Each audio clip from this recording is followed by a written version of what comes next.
ചെങ്കോട്ട പരിസരത്ത് നിന്ന് ഒരു ഡെറ്റനേറ്ററോ അതിൻ്റെ ഭാഗങ്ങളോ അന്വേഷണ സംഘത്തിന് കണ്ടെത്താൻ സാധിച്ചിട്ടില്ല. അതിൻ്റെ അടിസ്ഥാനത്തിലാണ് ഒരുപക്ഷെ സ്ഫോടനത്തിൽ മറ്റൊരു രണ്ടാമൻ്റെ പങ്ക് പോലീസ് സംശയിക്കുന്നത്.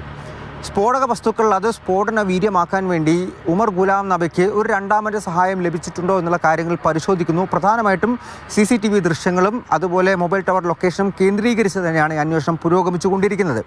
ഈ ഉമർ ഗുലാം നബി ഡൽഹിയിൽ വന്നിട്ടുള്ള CCTVയിൽ പതിഞ്ഞിട്ടുള്ള ദൃശ്യങ്ങളുള്ള ഇടങ്ങളിലെല്ലാം പരിശോധന നടക്കുകയാണ്. അവിടെ അയാൾ മറ്റേ ആരെങ്കിലും കണ്ടിട്ടുണ്ടോ, പരിസരത്തുള്ള കടക്കാരെ എല്ലാം ചോദ്യം ചെയ്യുന്നുണ്ട്. അത്തരത്തിൽ ആ രണ്ടാമനുണ്ടോ എന്നുള്ള കാര്യം തന്നെയാണ് ഇപ്പോൾ പരിശോധിച്ചുകൊണ്ടിരിക്കുന്നത്.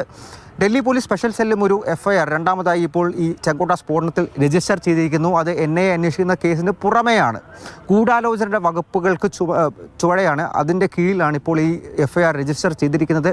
അതിന് പുറമെ ഈ അൽഫലാ സർവകലാശാലയ്ക്ക് പ്രതികൂലമാകുന്ന രീതിയിൽ കേസും നടപടിയും എല്ലാം തന്നെ പോയിക്കൊണ്ടിരിക്കുന്നു.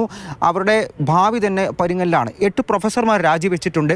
സർവകലാശാലയിലെ വിദ്യാർത്ഥികൾ കൂട്ടത്തോടെ സ്വദേശത്തേക്ക് മടങ്ങുകയാണ്. അവരുടെ ഭാവിയെ സംബന്ധിച്ച് വലിയ ആശങ്ക നിലനിൽക്കുന്നത് കൊണ്ടാണ് നടപടി.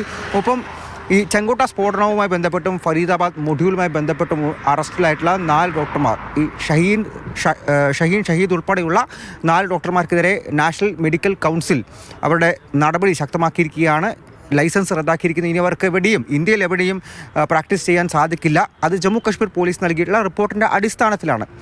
മാത്രമല്ല അതിനുശേഷം അറസ്റ്റിലായവർക്കെതിരെ ഈ ഉത്തർപ്രദേശ് ATSഉം ഹരിയാന പോലീസും അടക്കമുള്ള റിപ്പോർട്ട് സമർപ്പിച്ചിട്ടുണ്ട്. അപ്പോൾ അതിൻ്റെ എല്ലാം അടിസ്ഥാനത്തിൽ ഇനി NMC അവർക്കെതിരെയും നടപടി കർശനമാക്കുമെന്നാണ് നിലവിൽ അറിയാൻ സാധിക്കുന്നത്.